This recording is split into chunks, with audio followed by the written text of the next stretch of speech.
اسلام چطور وارد ایران شد و وقتی وارد ایران شد چی شد؟ این که مخصوصا توی اون 2 قرن اول بعد از ورود اسلام چه اتفاقی افتاد، این یه کنجکاوی خیلی مهم خیلی از ما هست و یه چیزی که بهش تکیه میکنیم، یک کتابی، یک روایتی که خیلی سراغش میریم برای جواب دادن به این کنجکاوی، کتاب 2 قرن سکوته.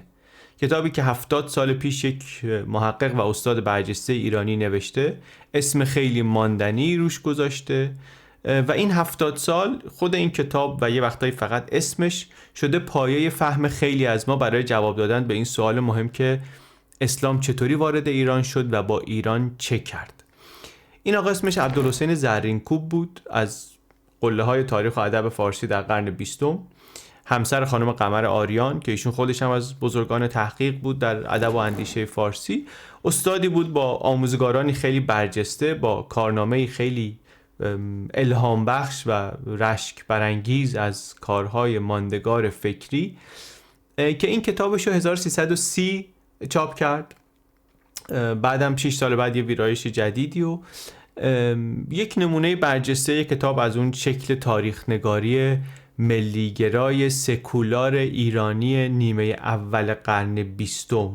کتابی که برمیگرده سقوط ساسانیان رو نگاه میکنه، 2 قرن اول بعد از سقوط ساسانیان رو نگاه میکنه، وضعیت اجتماعی و سیاسی و اینا رو بر اساس منابع اسلامی عمدتاً بررسی میکنه، ورود عرب‌ها به ایران، ورود اسلام به ایران رو، رابطه‌شون رو با زرتشتی‌ها و موضوع موالی و جزیه و خراج و اینا نگاه میکنه و نگاهش از اوناییه که حمله اعراب به ایران یک تراژدی بوده و بعد از اون هویت ایرانی، فرهنگ ایرانی و به خصوص زبان ایرانی 2 قرن به سکوت فرو رفته، چون که فاتحان عرب مسلمان اینا آمدن و میخواستن هر چیزی رو که ایرانی بوده خراب بکنن.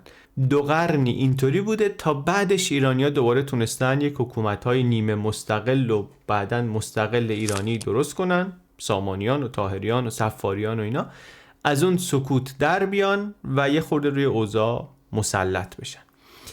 این برداشت خیلی خلاصه و 2 خطی ماست از کتاب آقای زرینکوب و از نگاه ایشون در این کتاب به ایران و فرهنگ و تمدن ایرانی در بازه بین مثلا حدوداً 650 تا 850 میلادی. کتاب خوب کتاب جالبه، کتابی که منم خود خیلی سال پیش خوندمش، دوباره هم برای این ویدیو رفتم سراغش.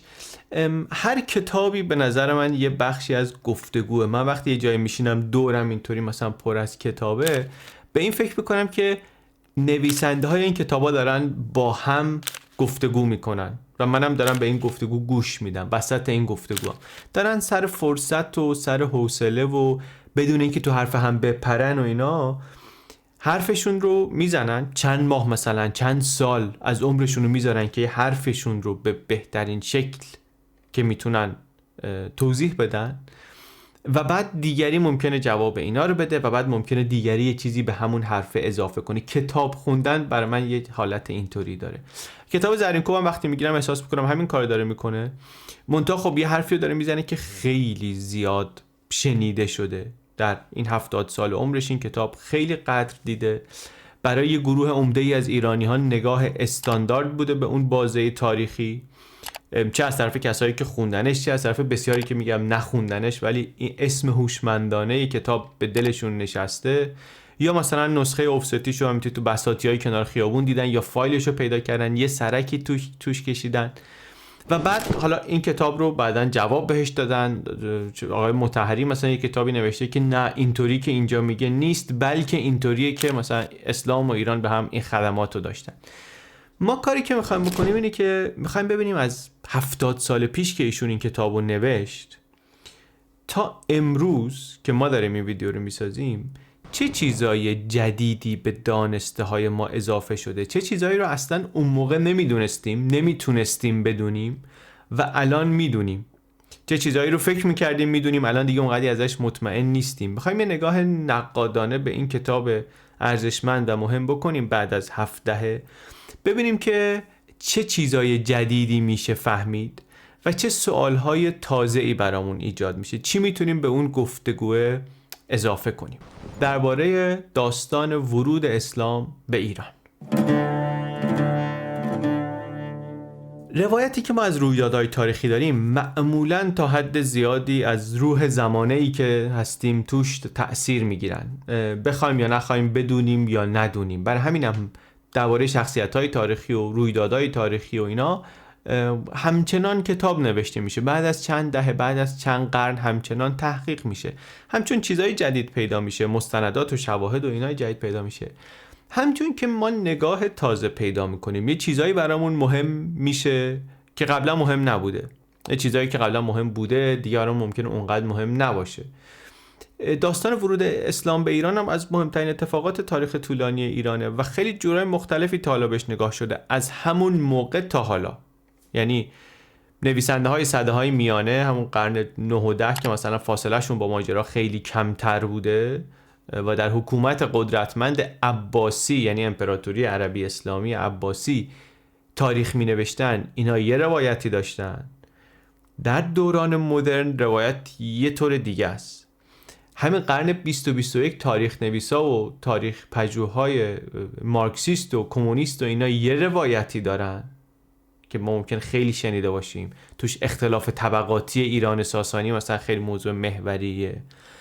ملی گراها یه روایتی دارن، اسلام گراها یه روایتی دارن یه واقعی تاریخی رو روایت میکنن، حتی یه سری اسناد رو نگاه میکنن ولی متفاوت میخوننشون. هر کدوم از این روایت ها رو میشه به یک طرز فکری وصلش کرد، یا حالا پشتشه، یعنی بر اساس اون طرز فکر آمده، یا این روایت طرز فکر رو ساخته، یا اصلا هر دو. روایت آقای زرینکوب چیه؟ کتاب دو قرن سکوت رو میشه گفت از جمله روایت هایی که ملیگراهای سکولار ایرانی نوشتن. در ایران بعد از مشروطه روحیه ملی و ایرانگرا و اینا میدونیم برجسته بود. اصلا این روحیه یکی از زمینه های انقلاب مشروطه بود. بعدم در چند دهه پرورده شد. در دوره حکومت رضا شاه خب خیلی ازش پشتیبانی شد، پشتش تبلیغات و امکانات دولتی آمد و فضا خلاصه برای همچین روایت هایی مهیا بود. روایتی که فازش خیلی اینه که ایران ساسانی سرزمین شکوه و بزرگی بود، ولی آخونداشون و سپاهیاشون و اینا بیداد کردن و فاسد شده بودن و اینا، در نتیجه عربایی که از یه جای اومده بودن که تمدنی نبود و هیچی نداشتن و اینا تونستن بیان اینا رو بزنن زمین. این ساختار حکومت ساسانی رو موریانه خورده بود، اینا یه تلنگر بهش زدن و ریخت. هر کسی می اومد میزد میریخت. حالا عربا بودن که هیچی نداشتن، اینا زدن ریخت. اینم بیاد روایتی دیگه. ما با این روایت‌های مختلف چه کار میتونیم بکنیم؟ میتونیم یکی از اینایی که خوشمون میاد برداریم و بگیم داستان همینه و بچسبیم بهش و هر چیز دیگری گفت فوشکشش کنیم. میتونیم بگیم که اینا همه غلطه، اینا چون ندیدن حقیقت راه افسانه زدن، حقیقت تاریخ رو کلا کسی بهش نمیتونه دسترسی پیدا کنه و اینا. میتونیم هم اون کاری رو بکنیم که ما دوست داریم بکنیم، این که بگیم ما درسته که دقیقاً نمیدونیم چی شده، درسته که همه واقعیت در دسترسمون نیست، ولی تو هر کدوم اینا احتمالاً رگه هایی از واقعیت هست. علم تاریخ هم روش هایی توش تو این قرنها و سالها درست شده که میشه ازش استفاده کرد و به حقیقت تاریخی نزدیک تر شد. ما متخصص علمش نیستیم، میریم سراغ آدمایی که این کارو کردن و میکنن، سعی میکنیم یاد بگیریم که چطوری میشه به اون دو قرن نگاه کرد، چطوری میشه نگاه کرد یه طوری که 70 سال پیش نمیشده نگاه کرد، با روش‌های تازه، با مدارک جدید، با رویکردهای نو.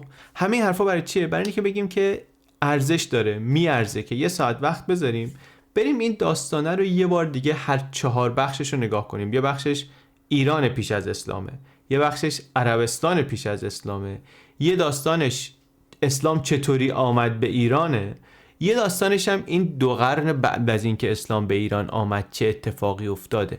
هر 4 تای اینا رو بریم یه بررسی بکنیم، ببینیم که چی هست که امروز میدونیم اون موقع نمیدونستیم. پس یک نگاهی به 2 قرن سکوت 70 سال بعد.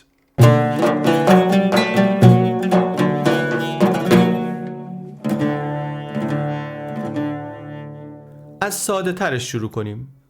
به عربستان در آستانه ظهور اسلام نگاه کنیم، ببینیم که چقدر حرفایی که زرینکوب میزد هنوز معتبره. در این باره چون ما ویدیو قبلا ساختیم یه خورده برامون ساده تر، بیشتر ارجاع میدیم به همون. نگاه زرینکوب همون نگاهیه که توی ذهن خیلی از ماها ممکنه تا همین چند وقت پیشم بوده باشه که آره عربستان یه جایی بی آب و علفی بود، بویی از تمدن نبرده بود، یک گروهی بی سواد و وحشی و بی تمدن و اینا اونجا زندگی میکردن و بعد اسلام آمد. خیلی هم این منطبق با روایت هایی که مسلمونا هم در قرنهای 9 و 10 و اینا نوشته بودن، تاریخ رستگاری می نوشتن. زرینکوب هم کمابیش داره همونها رو میگه. منتها دیدیم توی این ویدیو هم که توی این 25 سال اخیر، مثلا از دهه 90 2000 حالا به این طرف، خیلی شواهد و مدارک جدیدی پیدا شده که این نگاه‌های قدیمی رو به چالش میکشه یا یه جاهای اصلا باطل میکنه. اینا به ما میگن که عربستان قبل از اسلام اینطور بی سواد نبودن. هزاران سنگ نوشته هست که نشون میده آدمای خیلی معمولی هم اونجا سواد داشتن. درصد باسوادی احتمالاً از اونی که فکر میکنیم خیلی بالاتر بوده. بعضیا به چند زبان آشنا بودن، کلن خیلی زبانهای مختلف و خطهای مختلفی اونجا وجود داشته. از جمله خط و زبانی که نفوذ داشته اونجا سوریانیه، در اون جغرافیا نفوذ داشته سوریانیه.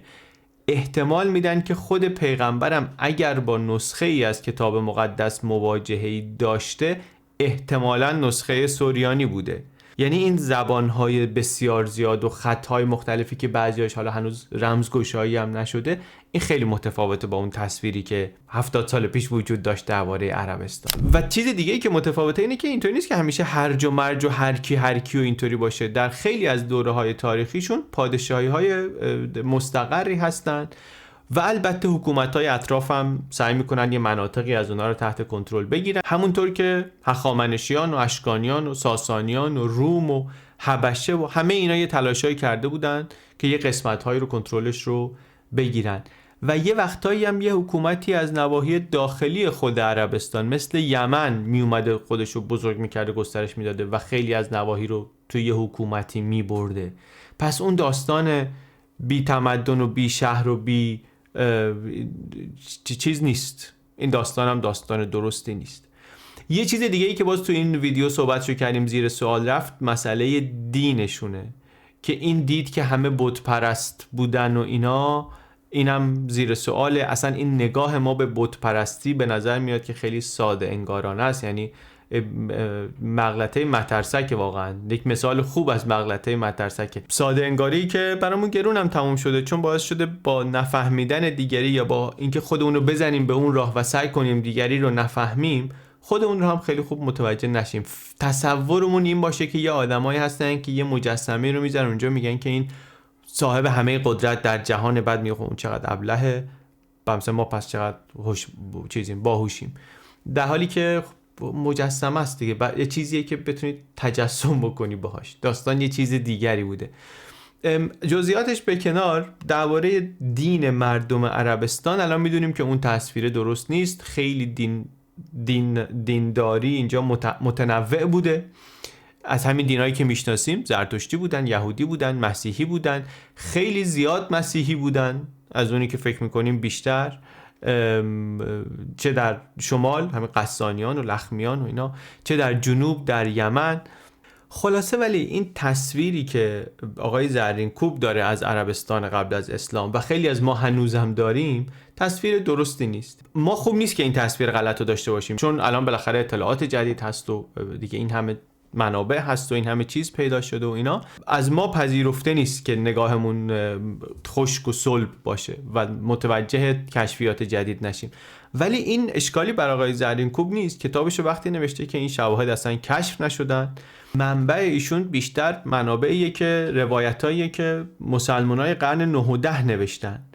و حالا بجز این که چه منابعی اونا داشتن، به اینم باید فکر کرد که اون برای یک کارکردی داشته اون روایت، برای اون جامعه و اون مردم و اینها یک کارکردهای اجتماعی روانی هم داشته که اوضاع خیلی داغون بود. اسلام اومد همه شما رو رستگار کرد. منتها از قضای روزگار اون کارکردها برای خیلی از ما هم انگار وجود داشته در دوران مدرن که اونجا خیلی داغون بود و هیچی نبود و این حرفا، اسلام اومد بهشون یه قدرتی داد که یه خورده مقاومت در ما ایجاد کرده برای پذیرفتن داده های جدید و تحلیل های تازه. چیزی که الان به نظرمون میرسه اینی که عربستان در آستانه ظهور اسلام با اون تصوری که آقای زرینکوب داشت خیلی متفاوت بوده از نظر فرهنگی و فکری و زبانی و اینها. ایران در آستانه ظهور اسلام چی بوده؟ اونم باز یه نگاه غالبی بین تاریخ نویس‌های مختلف چپ و اسلامگرا و ملی و از جمله زرینکوب و اینا وجود داشته که شاهنشاهی ساسانی از درون پوسیده بوده. یعنی اواخرش که رسیدیم از لحاظ اقتصادی و نظامی و حتی از نظر فکری و اجتماعی کشور ورشکست بوده، پوسیده بوده و حرفم اینه که باید هم اینطور بوده باشه، وگرنه یه شاهنشاهی عظیمی چطور میتونه به دست مشتی عرب از بیابانگرد و اینا مثلا از بین بره. دید زرینکوب و خیلی های دیگه این بوده که اصلا ساکنان عربستان در حدی نبودن که بخوان تهدید بکنن شاهنشاهی شکوهمند ساسانی رو. ساسانیان ضعیف شده بودن، موریانه خورده بود این پیکره رو، منتظر تلنگری بودن که این سیستم بریزه و کاری که عربا کردن بود که تلنگره رو زدن. اینو چی میدونیم ما امروز دربارش؟ اینجا هم واقعیت اینه که روایت‌های تازه‌تر تاریخی یه مقدار داستان متفاوتی میگن. یعنی ما الان که نگاه میکنیم شواهدی داریم که میگه وضع به اون بدی که اینا فکر میکردن نبوده. حداقلش میشه اینطوری گفت که اینکه اینا ورشکسته بودن کامل دربارش اجماع آکادمیک وجود نداره. یعنی لااقل تاریخدان‌ها بعضیاشون میگن که نه از نظر اقتصادی، نه از نظر نظامی، نه از نظر اجتماعی، نه در بعد فکری اونطوری که ما قبلا فکر میکردیم جامعه ساسانی فروپاشیده نبوده. پس چطوری بوده؟ بریم یه مقدار درباره ایران در آستانه ظهور اسلام هم صحبت کنیم.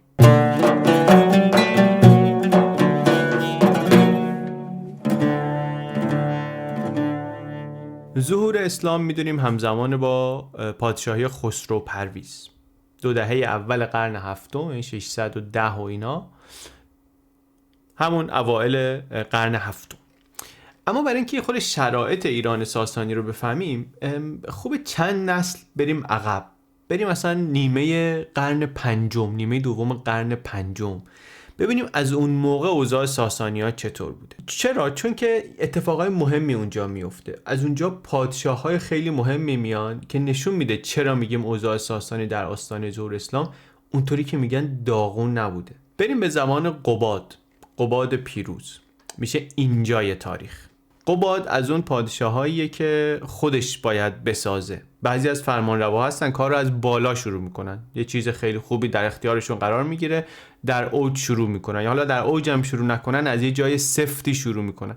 مملکت برقرار ثباتی داره، قدرتی داره، اینا هم میشن شاه و مثلا حالا یا بهتر میکنن یا نگه میدارن یا بدتر میکنن یا هرچی. بعضیا از پایین شروع میکنن، باید خودشون بسازن بیان بالا. فقط هم بنیانگذاران سلسله ها نیستن که اینطوری هن. بعضیا وسط یک پادشاهی میان ولی از پایین شروع میکنن. قباد پیروز، قباد پسر پیروز از ایناست. قباد اصلا اولش گروگان دست دشمنان ایران ساسانیه. ایران ساسانی دشمن در بین هپتالی ها و این هپتالی ها در یه جنگی شکست میدن ایران ساسانی رو، کلی ایران ساسانی غرامت میده و اینا. شاه پسرش رو هم میده دست اینا. بعد شاه که پیروز باشه میاد میگه اینطوری نمیشه و یه سپاهی جمع میکنه و دوباره میره جنگ هپتالیا و اینا و باز شکست میخوره، پسراش هم کشته میشن. بعد یه مدت یکی دیگه شاه میشه تا اینکه قباد با اون هپتالی ها یک اتحادی درست میکنه. قبادی که در گروگان اونها بوده خودش برمیگرده با حمایت هپتالی ها، برمیگرده تیسفون و تخت شاهی رو میگیره و میشه شاهنشاه ایران و انیران در 488 و بعدم 43 سال پادشاهی میکنه. قباد پیروز در این 43 سال خیلی اصلاحات سیاسی و اجتماعی و اقتصادی وسیعی انجام میده در ایران. از جمله تغییرایی که میده اینی که جنگایی که بیشتر به سمت هپتالی ها بود در شمال شرق و اینها، اونو نگه میداره بیشتر میاد متوجه غرب و روم میکنه دوباره ساسانی رو، ایران ساسانی رو. بعد از یک دوره صلح تقریبا 100 ساله‌ای دوباره شروع میکنه با بیزانس جنگیدن در مناطق حائل بین ایران و بیزانس که میشه ارمنستان و عراق یا میان رودان. این یک تغییر نسبت به قبلش. بجز این جنگ ها و اسارت و اینا، سیاست های اقتصادی اجتماعیش هم یه مقداری خاصه. از جمله اینکه با اشراف یه مقدار مشکل داره، یا حالا شاید هم داره سعی میکنه که مثلا آرایش قدرت رو در جامعه تغییر بده. یک کاری که میکنه ساختار اقتصادی جامعه رو یه سمتی میبره که فاصله طبقاتی رو انگار کم کنن. با کمک یک موبدی به نام مزدک از اشراف مثلا بگیرن بدن به طبقات پایین تر، حالا مثلا به مستضعفین هم ندادن، به زمیندارای خردتر مثلا. اینم اصلاحات خیلی مهمیه. با این اصلاحات اقتصادی و نظامی و اینا نهایتاً قوی میکنه پادشاهی رو. با اون هپتالی ها که متحد بوده به هم میزنه، میره خراسان رو از اینها پس میگیره. خلاصه پادشاه قدرتمندی، یک پادشاهی ورشکسته ای رو میگیره و بعد از 43 سالی پادشاهی قدرتمندی رو میذاره برای پسرش. پسرش کیه؟ پسرش خسرو اول، معروف به خسرو انوشیروان. انوشیروان اون پادشاه ایرانیه که پیغمبر اسلام در زمانش به دنیا میاد. از این به بعد خسرو انوشیروان که شنیدیم میدونیم که پیغمبر اون موقع به دنیا اومده. انوشیروان هم یک پادشاهیه که خیلی اصلاحات پدرش رو ادامه میده. اصلاح نظام مالیاتی رو که قباد شروع کرده تکمیل میکنه، وضعش خوب میشه، وضع نظامیش قوی میشه، هپتالیا رو میره دیگه کارشون رو برای همیشه میسازه. بعدم میاد در غرب میره جلو تا میرسه به مدیترانه. معروفه که میگن انوشیروان در برگشت از یکی از حمله ها لخ میشه میپره تو دریای مدیترانه شنا میکنه، که یعنی آره دیگه ما رسیدیم به اینجا. مدیترانه ای که قبلا گفتیم همیشه مال امپراتوری روم بوده. امپراتوری روم اساساً یه امپراتوری بوده دور دریای مدیترانه. حالا شاهنشاه ایران نه تنها فتوحات کرده رسیده به اونجا، بلکه داره سر فرصت یک تنی هم به آبش میزنه. این مانور قدرت در زمان انوشیروان. اینا همه دارن میگن برای اینکه نشون بدیم که ساسانی ضعیف بود، فروپاشیده بود، تلنگر میخواست، چطوری میتونه درست باشه. این زمانی که پیغمبر اسلام به دنیا اومده، وضع اقتصاد ساسانی هم با اون اصلاحات مالیاتی، هم با اصلاحات ارضی که خسرو انوشیروان میکنه بعد از مسئله مزدک، هم توسعه کشاورزی. میگن تولید کشاورزی هم چون هم آدما زیاد میشن، هم ابعاد فنی کار بهتر میشه، بهره‌وری میره بالا، تولیدات هم میره بالا. یعنی وضعیت اقتصادی و نظامی تا زمان انوشیروان خیلی خوبه. اتفاقاً بر پایه همین وضعیت خوب اقتصادی و نظامی هم هست که در زمان نوه خسرو انوشیروان یعنی خسرو پرویز، ارتش ساسانی چنان قدرتی پیدا میکنه که در 2 دهه اول قرن هفتم همه این متصرفات شرقی بیزانس رو میگیره. از شامات و مصر رو 2 مرتبه پا پشت دیوارهای قسطنطنیه میره. اینا نشونه های از یک امپراتوری ضعیف نیست. پشت دیوارهای قسطنطنیه وقتی میرن که پیغمبر هم همزمان داره به این نتیجه میرسه که دیگه کار توی مکه فایده نداره و به جای نمیرسه و ما باید یه نظم سیاسی بر خودمون داشته باشیم. پا میشن از مکه میرن مدینه، میشه هجرت، میشه مبدأ تاریخ هجری، حدود سال 622 میلادی. پس تا اون موقع هم به نظر میرسه که وضع ایران ساسانی خوبه. انقدر خوبه که خسرو پرویز میره دنبال این که بیزانس رو نابود کنه. جاه طلبیش انقدر زیاد میشه، منتها خب خسرو پرویز به جایی نمیرسه. یعنی حالا داستانش پیچیده است، وارد اون داستانا نمیخوایم بشیم الان، ولی نهایتا خلع میشه، کودتا میشه، خلعش میکنن از قدرت، بعدش هم یه دادگاهی براش درست میکنن و اعدامش میکنن. یعنی بزرگان پادشاهی ساسانی پادشاه رو میگیرن اعدامش میکنن. ولی همین اعدامش رو اگه نگاه کنیم توی یکی از بندهای کیفرخواستش رو اگه نگاه کنیم، دارن بهش میگن که این همه پول در خزانه هست، چرا اینا رو به ما نمیدی؟ چرا این پول رو بین اشراف و بزرگان تقسیم نمی کنی؟ یعنی ساسانیان قبل از آمدن اسلام ورشکست نبودن، انقدر تو خزانه پول بود اینا به طمع اون پول زدن شاهو کشتن. از نظر اقتصادی ورشکستگی حرف درستی نیست، از نظر نظامی هم احتمالاً نیست، وگرنه این جاه طلبی ممکنه جاه طلبی بی پایه‌ای باشه، پر ضرری بوده باشه، ولی نشون دهنده اینه که اوضاع نظامی اوضاع داغونی نبوده. ولی خب سوال پیش میاد اگه اوضاع داغون نبوده چطوری شد که اون حکومت تازه تأسیس اسلامی آمد و این شاهنشاهی چند قرنه رو اونطوری شکستش داد؟ این سوالی خود گفتگو رو دقیق تر میکنه، چون حالا باید بریم ببینیم اوضاع واقعا چطوری بوده. اوضاع خیلی شلوغ بلوغه. یه شاهی رو گفتیم کودتا کردن و اعدامش کردن. بعد اون پسرش که کودتا کرده بود این برای محکم کاری میزنه برادراش هم میکشه. بعد کمتر از 1 سال بعد خودش هم میمیره. بعد پسرش میاد شاه میشه. این رو هم همون اشرافی که علیه خسرو پرویز کودتا کرده بودن میان میندازن و میگن که نه ما شاهیم و انقدر اینا از هم میکشن، انقدر شاه عوض میشه که قبل از این که اصلا سپاه اسلام بخواد به ایران برسه خاندان ساسانی عملاً منقرض شده. در حالی که مسلمونا کجان؟ مسلمونا هنوز مکه هم نگرفتن، تو همون مدینن، هنوز 2 سال مونده تا فتح مکه. حالا البته تموم شدن کار خاندان ساسان تموم شدن همه چی نیست. اونی که آخریشون رو کشته خودش هم بقیه اشراف میان بعد از 40 روز برش میدارن.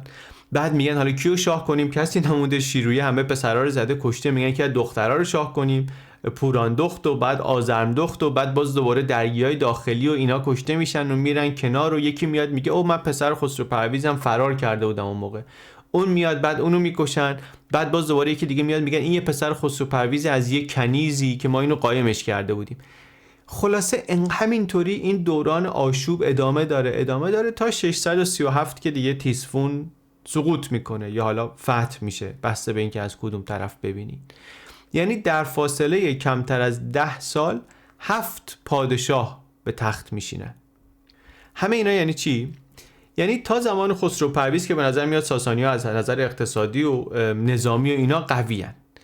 این قدرت اقتصادی و نظامی احتمالاً تا آخر دوران ساسانی تفاوت چندانی توش ایجاد نمیشه، یعنی از بین نمیره.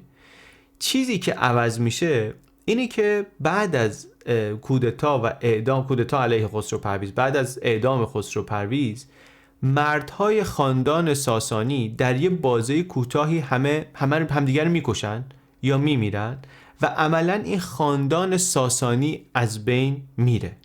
منتها ساختار از بین نمیره، اون بالای هرمه که توش مشکل به وجود میاد، رأس نظامی که داره هی عوض میشه و توش آشوبه و از بین میره، بالاترین رده سیاسی خاندان ساسان. اون لایه های زیرتر، خانواده های اشراف، لایه های دیوانی و مدیریتی و اینا سر جای خودشون میمونن. این خیلی بر من جالب بود. خیلی حالا جلوتر میگم جالب ترش چیه. جالب ترش اینه که تا چند قرن بعد از اسلامم این لایه های پایین کمابیش هنوز سر جاشون هستن. نه تنها قبل از اسلام نپاشیده بود، بعد از اسلام هم نپاشید. قبلش چون ولی هنوز توی ایران قبل از اسلام هستیم، بریم وضعیت فکری و اجتماعی رو هم ببینیم در این قرنهای آخر ساسانی. وضعیت سیاسی، اقتصادی، نظامی اینا رو گفتیم. وضعیت اجتماعی چیه؟ وضعیت زبان و فکر و دین و اندیشه و اینا چیه؟ اینا هم توش نکته‌های خیلی جالب و تازه‌ای هست. چرا؟ یه زوم اوت بکنیم، مقایسه کنیم واقعا ایران ساسانی رو با بیزانس روم شرقی. تو همون قرنهای آخر ساسانی کار بیزانس در سختگیری‌های دینی و فکری میرسه به یه جایی که مثلا یه خورده قبل از پادشاهی خسرو انوشیروان، جستینیان برمیگرده میگه که اصلا آموزش و اینا دیگه فقط کلیسا. اصلا یه آکادمی نوافلاطونیان آتن بوده، اینو میبنده، میگه خیلی ممنون، دیگه لازم نیست خارج از کلیسا کسی لازم نیست کار فلسفه بکنه و به فلسفه اصلا کاری داشته باشه. چیکار کنن پس این فیلسوفا، اینایی که می‌خواستن کار فکری بکنن چیکار کنن؟ اینا میان در قلمرو ساسانی، چون اونجا در امان هستن، اونجا شروع میکنن ترجمه کردن آثار فلاسفه یونان رو به سوریانی و بعدتر به پهلوی. ترجمه یه چیزی که خیلی رواج داره. این که حالا یه اشاره اولش کردم که مانوی ها چقدر درگیر کار ترجمه بودن، ترجمه از آثار یونانی، چه ترجمه بعدن از هند گفتیم، اون قبلا درباره اینم صحبت کردیم، کلیله و دمنه رو از همون موقع داریم دیگه. این داستان رو هم بعدن اگر که یادتون باشه توی داستان امپراتوری عباسی گفتیم، این داستان ادامه داره. میبینیم نهضت ترجمه‌ای که اون موقع هست، بابه که مثلا در شاهنشاهی ایران ترجمه میکنن، کتابا از زبان‌های مختلف میاد ترجمه میشه. این یه چیزیه که تداوم داره، قبل از اسلام هست، بعد از اسلام هم هست. پویایی فکری، پویایی زبانی که در کنارش هست، در این دوره خیلی از مردم نواحی تحت سلطه ساسانیا فارغ از قوم و نژادشون به نظر میرسه به زبان سوریانی آشنا هستن. مسیحیان ایرانی اون موقع خیلی ازش استفاده میکنن. زبان علمی جندی شاپور احتمالاً همینه. کلی ترجمه از پهلوی به سوریانی، از سوریانی به پهلوی داره انجام میشه. لغت‌های این زبان‌ها میره توی همدیگه. و البته حالا از بقیه زبان‌هایی که در ایران شهر داره صحبت میشه، یا بقیه زبان‌هایی که اصلا در کل شاهنشاهی داره حرف زده میشه، در پهلوی، سوریانی، ارمنی، عبری، یونانی، قبطی، سغدی، ختنی، همه این زبان‌ها دارن با همدیگه گفتگو میکنن. جلوتر که صحبت کردیم بعد از اسلام چیه، میبینیم که این اینطوری هم نیست که قطع شده باشه، بگیم این داستان بود و بعد قطع شد، یک فرهنگ جدیدی آمد و همه اینا سرکوب شدن و فرهنگ کامل جدید کاملا سوار شد به همه اینا.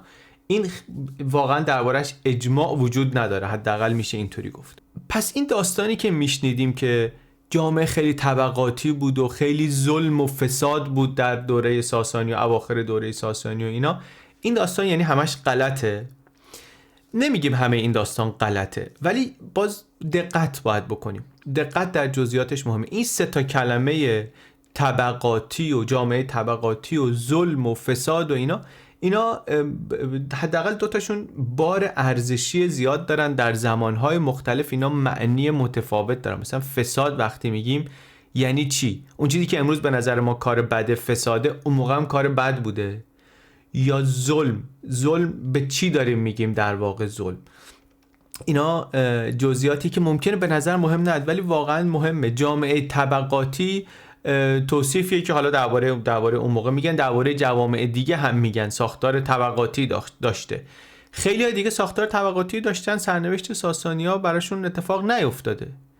یعنی وقتی میگیم تاریخ و روح زمانه میاد سوار میشه روی روایتی که ما از تاریخ میکنیم، درباره همین داریم صحبت میکنیم. قرن 20 در دل جنگ سرد، وقتی شرق شناسان و ایران شناسان مؤثری در شوروی داشتن تاریخ ایران رو روایت میکردن، اینا خیلی درباره این جامعه طبقاتی صحبت میکنن. این بازتاب روح زمانه اون موقع است. در ایران اون موقع هم گوشهای شنوایی برای این حرف هست و روایتی که با فضای فکری انقلابی ها همخون بعد از انقلاب هم در نتیجه خیلی بیش از این که نقد بشه پذیرفته میشه و ترویج میشه. در نتیجه به جای اینکه مثلا بشه یک روایتی، یک تحلیلی، میشه آن روایت فراگیری که ما از اون موقع داریم و بعد هر چیز دیگری که بشنویم برامون یه خورده عجیبه، براش آماده نیستیم. من نمیگم اون روایت کاملا غلطه یا این حتما درسته، ما نهایتا داریم تلاش میکنیم که به حقیقت نزدیکتر بشیم. ولی اینکه یک روایتی اینقدر سفت تو ذهنمون بشینه آماده شنیدن بقیه نباشیم، این نشانه خوبی نیست. این موقعیتی که من دوست دارم که خودم رو ازش دور بکنم. اونطوری که تا الان دیدم و صحبت کردیم، ما نشانه ها و شواهد زیادی نداریم که وضع ایران ساسانی در آستانه ظهور اسلام خیلی بد بوده. نه از نظر اقتصادی اینو میتونیم ثابت کنیم و محکم بگیم، نه از نظر سیاسی، نه از نظر نظامی، نه از نظر اجتماعی. پس همونطوری که وضع عربستان رو دیدیم قبل از ورود اسلام و دیدیم که نگاه آقای زرین‌کوب نگاهی نیست که امروز دربارش اجماع وجود داشته باشه، هم و وضع ایران رو هم دیدیم. حالا بریم وضع ورود اسلام به ایران رو ببینیم، فتوحات ببینیم چطوری بودن.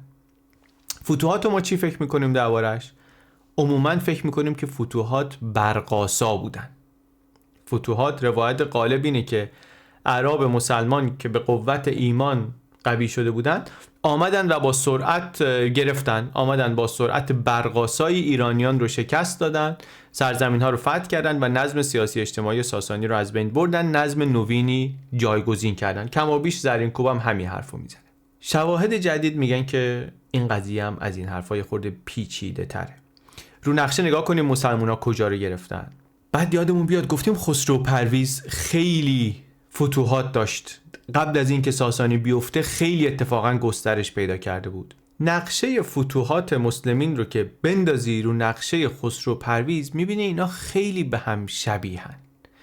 یعنی مسلمونا اومدن همون جاهایی رو گرفتن که ساسانیا قبلا از بیزانس گرفته بودن خیلیاشو، به اضافه حالا بقیه ایران. اینو بذارین کنار این که الان وقتی میرن توی سپاه ساسانی تحقیق میکنن که اینا حالا کی بودن، میگن که در سپاه ساسانی در اون لشکرکشی ها به بیزانس یک گروهی از سربازها که نقش خیلی مهمی داشتن مردمان عربستان بودن. لخمیان بودن که من دفعه داشتم داستانشون رو میگفتم، پسر همسایمون اومد در زد و من دیگه فکر کنم هر وقت این بچه رو ببینم یاد اون داستان لخمیان بیفتم. اونا ماجراشون مال حوالی سال 604-5 بود دیگه، 645 تا 627-8. اون چیزی که به فتوحات اولیه مسلمین میشناسیم مال کیه؟ مال 636، جنگ قادسیه و جنگ یرموک.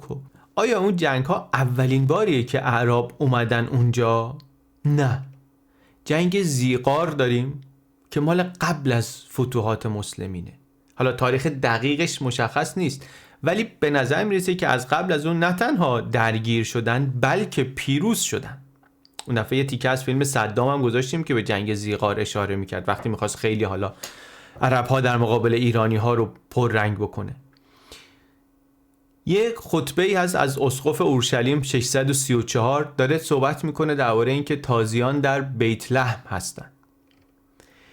میدونیم که ما اینا تیکه تیکه های پازل دیگه. از اون طرف میدونیم که یه بخشی از سوار نظام زره پوش ساسانی، اسواران یا اساوره که همشون هم از اشراف دوره ساسانی هستن، اینا همون اوائل فتوحات میپیوندن به سپاه مسلمین، اشراف دوره ساسانی هستن. تیکه تیکه های اینا رو میذاریم کنار هم، یه فرضیه ای مطرح میشه که خیلی جالبه. میگه شاید اون چیزی که بهش میگیم موج اول فتوحات که خیلی معروفه که برق‌آسا بوده، در واقع سرعتش خیلی بیش از اینه که بگیم فتوحات تازه‌ای بوده. اتفاقی که افتاده شاید اینه که یک صاحب قدرتی وجود داشته و نیروی نظامی داشته. صاحب قدرت شاهنشاه ساسانی بوده، نیروی نظامی داشته که حالا از اینا بودن، از عرب ها توش بودن اینا، و اینا رفتن یه جاهای زیادی رو گرفتن. بعد بر اثر اتفاقاتی بالای هرم قدرت، چرخ روزگار چرخیده، اون صاحب قدرت افتاده، اعدام شده، کودتا شده علیهش. بعد بچه هاشم، نوه هاشم، همه کس و کارشم، همه اینا کشته شدن. اون خانواده‌ای که اصلا داشتن پادشاهی میکردن از بین رفتن. بعد اون بالا یک خلأ قدرتی و خلأ مشروعیتی به وجود میاد. کسی نیست. بالای هرم خالی میشه. هرم هست، بالاش خالی شده. اون وقت اون نیروی نظامی که این فتوحات رو رفته کرده در دوره ساسانی، اینا مشتاقن که یک مرجعی رو پیدا کنن که دوباره براشون منبع مشروعیت باشه، بشینه اون بالا. اون بالا در بالاترین لایه اداره قدرت یک شیفتی به وجود میاد، از خاندان ساسانی در مدائن به سمت جانشینان پیامبر اسلام در مدینه. اینطوری که نگاه بکنی بعداً راحت‌تر میشه فهمید چرا مرکز قدرت مسلمون ها در مدینه نموند، اومد بالا، اومد نزدیک کوفه. طولی نکشید دیگه، در همون دوره خلفای راشدین اتفاق افتاد دیگه. کوفه کجاست؟ کوفه اینجاست. 6 کیلومتر با هیره فاصله داره. هیره پایتخت کی بود؟ پایتخت لخمیا بود، متحدین عرب ساسانی ها در جنگ های علیه روم، کسایی که به ساسانی ها کمک میکردن. پایتخت حکومت جدید اسلامی داره میاد اینجا که اتفاقاً به پایتخت‌های قبلی ایران هم نزدیک‌تره. بعداً هم دیدیم بعد از یه شیفتی که به وجود اومد 100 سال اموی، پایتخت رفت سمت دمشق، نزدیکتر شد به مدیترانه و روم و اینها. بعد دوباره پایتخت اومد بغداد، نزدیکتر شد به اونجایی که پایتخت شاهنشاهی ساسانی بود. البته باید جدا کنیم، ما داریم درباره شام و مصر و خوزستان و عربستان و عراق و این فتوحات اولیه صحبت میکنیم، جاهایی که یا مال خود خاندان ساسانه یا از بیزانسیا گرفتن. درباره ری و خراسان و طبرستان و اینجایی که خاندانهای دیگه در رأس قدرتن داریم صحبت نمی کنیم، چون داستان بعدش به اینجا ختم نمیشه دیگه. این ادمنستریشن جدید میاد تلاش میکنه که سلطه‌اش رو بر نواحی داخلی هم تحکیم بکنه و میکنه، همونطوری که روی نقشه میبینیم بعدا خیلی گسترده تر میشه. ولی داستان فتوحات برق‌آسای سپاه اسلام هم به نظر میرسه که زیر سؤاله. چیز دیگری که توی مثلا که جاهای مثل کتاب زرین کوب خیلی روش تاکید میشه ولی امروز خیلی ازش مطمئن نیستیم، اینه که 2 هویت جغرافیایی، زبانی، نژادی مشخص، متمایز و متخاصم داشتیم. فارسی ایرانی و جغرافیای ایران شهر ساسانی و عربی، عرب از مثلا شبه جزیره. اینم خیلی سفت نشسته در باور ما دیگه، ولی به نظر میاد اینم باز به این تر و تمیزی و به این وضوحی که ما فکر میکنیم نیست، اینطوری کلیر کات نیست. اولا که از یه طرف خب از طرف مرزها بالاخره اینطوری که مثل الان وجود نداشتن، جابجا میشن، آدما جابجا میشن، ولی از اون مهمتر هویت‌های زبانی و نژادی اینطوری که ما الان فکر میکنیم شکل گرفته نبوده که. یه سری از قبایل هستن اصالتاً عربستانی هستن، منتها از حدود 350 از زمان شاپور ذوالأکتاف اینا در نواحی داخلی امپراتوری ساسانی در کرمانن، در خوزستانن، در سیستانن. حتی به نظر بعضیا میشه گفت که این قبایل به احتمال زیاد مسیحی و سوریانی زبان هم هستن. احتمالاً اینا جزء اولین آدمایی هستن که میپیوندن به مسلمون ها. اینا که دیگه نمیشه گفت سپاهیان عرب مهاجم هستن، اینا مردمانی هستن که 300 سال دارن اونجا زندگی میکنن و حتی زبان سوریانیشونو که میگم یک باز دوباره توش حرف داره، به خاطر اینکه به نظر میرسه که در وهله اول همین زبان نقش میانجی رو هم داشته بین مردمانی که بیشتر از نواحی غربی میان و میخوان تسلط پیدا کنن بر نواحی شرقی. میبینید دیگه من دارم سعی میکنم لغاتی که استفاده میکنم اون جنبه هویتی خیلی ساده شده رو تکرار نکنه، سعی میکنم از اونا پرهیز بکنم تا جایی که میشه.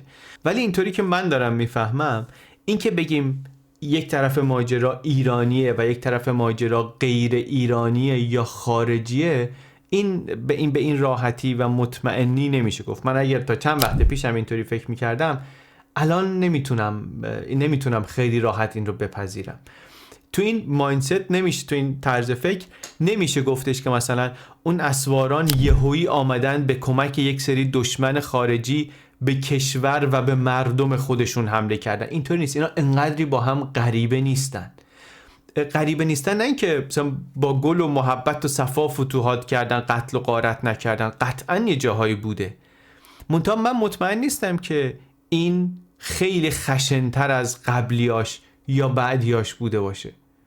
چیزی که شاید بشه مثلا به زرین کوب انتقاد کرد دربارش اینه که در روایت این فتوحات یه استاندارد دوگانه‌ای شاید داره وقتی که این رو میذاره کنار داستان مواجهه مثلا شاپور ذوالأکتاف با عرب‌ها، چون اون داره میبینه هویت ایرانی، هویت عربی، و اون چیزی که به عنوان هویت عربی میگه، زبانی و قومی و اینا، این اصلا اون موقع شاید نیست. این محصول قرنهای بعد زمان ظهور اسلام به این شکل این تمایز وجود نداشته. قرآن میگه اعراب و میگه زبان عربی و اینا، ولی اونو انگار باید یه مقدار متفاوت فهمید. اعراب با مفرد اعرابی، مفردش عرب نیست اعرابیه و به معنی بیابانگرد انگار استفاده میشه و حالا اکثرا هم میخوره بار منفی داره. به شهرنشین گفته نمیشه. مردم مدینه اعراب نیستن، اعرابی نیستن. عرب نمیگه قرآن. یا عربی که مثلا قرآن میگه به خصوصیت بیان داره اشاره میکنه، به فصاحتش داره انگار اشاره میکنه. ما حداقل بر مبنای متن قرآن نمیتونیم مطمئن باشیم که اون موقع به این زبان بگن زبان عربی. خصوصیت کلامی که به قرآن نسبت داده میشه عربیه. یعنی عربی قرآن بیش از این که ربطی به زبان یا نژاد داشته باشه درباره دقت در کلام و بیان و ایناست. پس میشه احتمالاً فکر کرد اون تفکیک نژادی چه برای مردم تحت حکومت ساسانیا چه برای پیروان اولیه پیغمبر موضوعیت نداشته اونطوری که ما الان بهش نگاه میکنیم و فکر میکنیم که داره. زبان عربی بعدن اینطوری قاعدمند شکل میگیره. مفهوم هویت زبانی نژادی عربیت شاید در دوره اموی شاید هم دیرتره که اینطوری جا میفته. اینطوری که نگاه کنیم اون داستان یک تغییر در لایه بالای اداری خیلی معنی دارتر میشه. حداقل میگم در شروع کار، در اون اول کار، در دوره فتوحات. پس این یه چیز دیگه ایه که فهمیدیم دربارش جای سوال هست. بعد از تصویر عربستان و ایران قبل از اسلام، خود فتوحات اولیه و این تخاصم هویتی ایرانی و عرب هم به نظر میرسه که جای فکر بیشتر از این حرفا داره. حالا این ستا رو گفتیم، بیایم تو چهارمین داستان. به قول آقای زرینکوب 2 قرن سکوت، 2 قرن اول بعد از آمدن اینها. تعجب نداره احتمالاً که من اینجا اینم میخوام بگم که باز دوباره جای بحث هست. نگاه غالب اینه که خب این 2 قرن ما یک دگرگونی بزرگ داریم میبینیم، زیر و رو شده جامعه. برای بعضیا اینطوریه که خب قبلش دوران شکوه و عظمت و بزرگ ایران بوده، بعد عربا اومدن 200 سال بدبختی و نکبت و خفقان بوده، قبلش خوبه بعدش بده.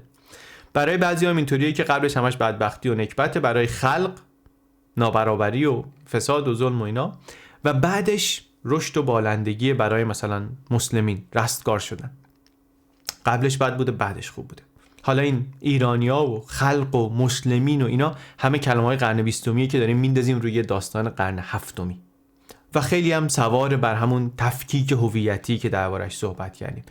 اشتراک هر دوی این نگاه‌ها، چه اونی که میگه قبلش خوب بود بعدش بد بود، چه اونی که برعکس میگه که در زرینکوب هم دیده میشه، اینی که یک انقلاب، یک دگرگونی عظیم و همه جانبه در همه زمینه‌ها اتفاق افتاده.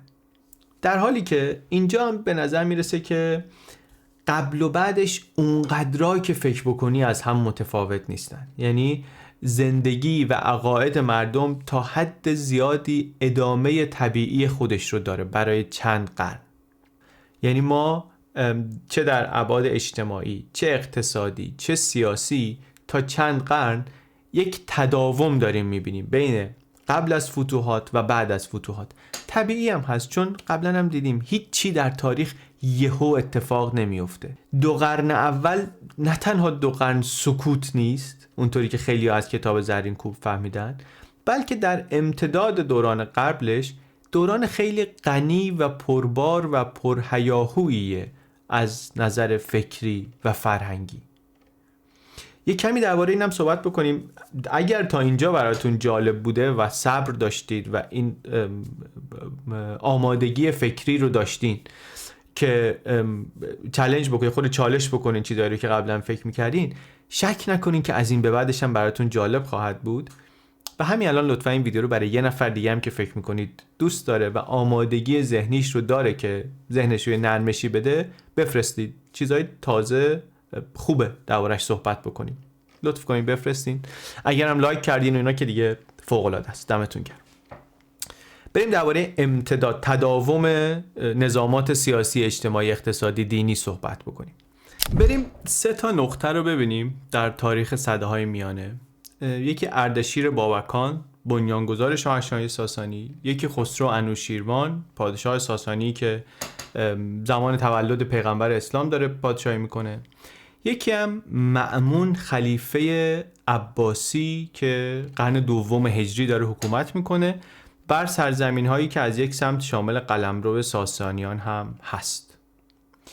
2 از اینا پادشاه ساسانی هن دیگه. پس ما اگه مثلا بخوایم بگیم فکر میکنیم که این 2 باید خیلی فرق کنن با اون 3 که خلیفه عباسیه. تو ذهن ما اون 2 مثلا دربارشون، نظام سیاسیشون، نظام اجتماع، اینا باید خیلی شبیه تر به هم باشن تا اون خلیفه عرب اسلامی که مثلا مال خلافت عباسیه.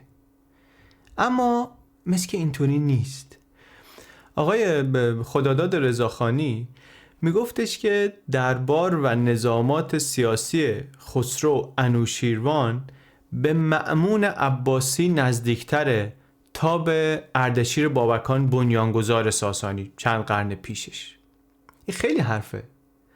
ولی از این جالبتر این که نه فقط دربار، حتی زمیندارها، اشراف، در لایه‌های بعدی دهقانها، زمیندارای خرد، اگر دوره مأمون عباسی رو نگاه کنیم، این آدما یعنی لایه پایینتر از نظام اداری بالای هرم، این لایه هم در زمان مأمون عباسی همون خانواده هایی که در دوره ساسانی بودن. یعنی چی؟ مگه اسلام نیامده بود؟ مگه همه مسلمون نشده بودن؟ مگه زبانشون از بین نرفته بود؟ مگه همه جامعه زیر رو نشده بود؟ نه، نشده بود. دین و زبان مردم تا مدتها خیلی جاها تا حد زیادی همونیه که بود. ما متونی الان داریم از اون موقع نشونمون میدن که در قرن 8 در نواحی مرکزی فلات ایران از خط و زبان پهلوی استفاده میشه، از تاریخ خورشیدی زرتشتی استفاده میشه، شراب تولید میشه، خرید و فروش میشه. آقای تورج دریایی میگفت یه جاهایی ما میدونیم که موبدان قاضی هستن بعد از اسلام ها. قوانین زرتشتی بین بعضی از آدما نافذ، همچنان زبان پهلوی داره به زندگی خودش ادامه میده، آروم آروم داره شیفت پیدا میکنه به سمت دری یا فارسی جدید. البته در کنار یک زبان در حال شکلگیری و همهگیر جدید سامی، یعنی زبان عربی که انگار داره جایگزین زبان سوریانی میشه. بعد حواسمون هم هست دیگه، این زبان اینا که میگیم مثل الان نیست که مثلا ما یه خطکش برمی داریم میگیم که اینجا فارسیه، تا اینجا فارسی ایران صحبت میکنن، اینجا مثلا فارسی افغانستان صحبت میکنن. اینا مال عصر رسانه است، اینا مال دوره تلویزیون، مال وقتی که ما آموزش پرورش همگانی داریم. چند قرن بریم عقب‌تر، زبان آدمای نزدیک مرز این طرف و اون طرف به هم خیلی نزدیک‌تره تا با زبان یه نفری که این طرف داره تو مرز. فارسی کسی که در تربت حیدری است به فارسی کسی که در هرات خیلی شبیه‌تره احتمالاً تا اونی که مثلا در اصفهان یا شیراز نشسته. خیلی اسمگذاری مشخصی هم احتمالاً وجود نداشته. هیچ وقت هم در طول زمان مثلا نیست که بگن خب از امروز دیگه ما به فارسی میانه حرف نمیزنیم، به فارسی جدید مثلا حرف میزنیم. اینا تقسیم بندی های امروز ماست. اون فارسی که اون موقع صحبت میکردن به زندگیش داشته ادامه میداده. شاید تنها جایی که بشه به قول زرینکوب گفت که مثلا این زبان سکوت داشته، اسم دو قرن سکوت رو مثلا میشه براش گذاشت، به همین دلیل هم گذاشته، در درباره، در دیوان خلافت امپراتوریه. در اون دوره کسی در مدح پادشاه به فارسی شعری نگفته مثلا. این طبیعی هم هست. در نتیجه غیر از کارهای روزمره مثلا از زبان فارسی اینطوری استفاده نمیشده، ولی زرتشتی‌ها کماکان زبان دینیشون زبان پهلویه. در نتیجه اونا وقتی دارن کتاب مینویسن به پهلوی مینویسن و اینطوری هم نیست که بگیم اونا دیگه تموم شدن کتابی نمی نویسن. نه، اونا کتابای خیلی مهمی دارن می نویسن. 2 تا از متون خیلی مهم زرتشتی همین قرنهای اول بعد از اسلام نوشته شده. کجا نوشته شده؟ در بغداد نوشته شده، در پایتخت امپراتوری عباسی نوشته شده. بنیانهای فکری و فلسفی و الهیاتی زرتشتی اینجا داره شکل میگیره. یعنی فقط زبان نیست، از نظر پویایی فکری هم گفتیم در پایان دوره ساسانی چه پویایی فکری وجود داشت در ایران. اینم ادامه پیدا کرده، اینم امتداد داره. در همون 2 قرن اول اسلام یک پویایی فکری هست که چون نیک بنگری در تداوم داستانی که در قرون آخر ساسانی بود، مخصوصا از دوره انوشیروان به بعد بود. یعنی از منظر اندیشه هم نه فقط 2 قرن سکوت نیست که 2 قرن قوقاست. رشد فکری که بسترش البته دینیه به زبان امروز، ولی اون موقع داره اتفاق میفته.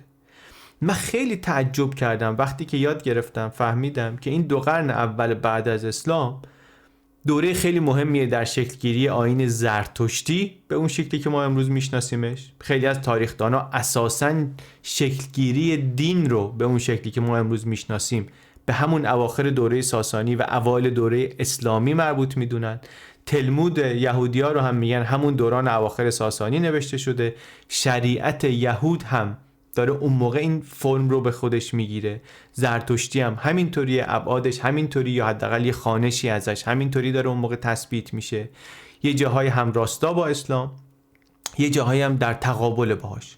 مثلا میگن که این هویت دوگانه ثانوی زرتشتی تو این دور است که خیلی تثبیت میشه، مثلا در تقابل با هویت توحیدی اسلام. چون اسلام هم خب طبیعتاً داره تو همین دو قرن شکل میگیره. توحید مسلمون ها یا درکشون از توحید خودشون تا حد زیادی در کانتکست دینی اون روز اون سرزمین شکل میگیره، در گفتگو با و متأثر از نگاه زرتشتی ها و مسیحی ها و یهودی ها و بقیه مردمی که اون فرهنگ رو شکل میدن و با هم شکل میدن. نه فقط در سطح خیلی کلان دینی، کل فلسفه اسلامی، فلسفه اولای اسلامی هم داره اون موقع درست میشه. خیر و شر چیه، منشأشون چیه، خدا مثلا چیز بد به وجود میاره یا نه، میتونه عادل نباشه، میتونه مثلا ناتوانی داره، میتونه عاجز باشه، انسان مختار، اراده الهی چیه. همه این گفتگوها، همه این سوالهای اون موقعی که متفکرین اسلامی شروع میکنن بهش جواب دادن. این دین چیه، دیندار کیه، مثلا کسی که همه این چیز سوالهای اصلا علم کلام که به وجود میاد در تلاش برای جواب دادن به همین سوالاست. یه عده معتزله میشن با توجه به جوابی که برای این سوالا پیدا میکنن و همین حالا اندیشه فلسفی طبیعتاً ادامه پیدا میکنه. فلسفه سیاسی هم از توش در میاد دیگه. حالا اگه یه خدایی هست، پس مثلا حالا این برای هدایت بشر چی کار میکنه؟ به ما عقل میده که مثلا خودمون یه کاری بکنیم یا یکی میفرسته که کمکمون بکنه، بعد اونی که مرد مثلا حالا بعدش چی کار باید بکنیم؟ این رابطه قطع میشه یا نه یه واسطه هایی هست، نه امام هست که مثلا این میشه واسطهش ادامه پیدا میکنه. اینا که هر کدومش میبینیم، اینا هر کدوم از اینا یه فلسفه سیاسی، یک شاخه ای از اسلام رو، یک مذهبی رو میسازه. اینا بر اساس اون فلسفه ها ساخته میشه و پرورش میشه و میاد جلو.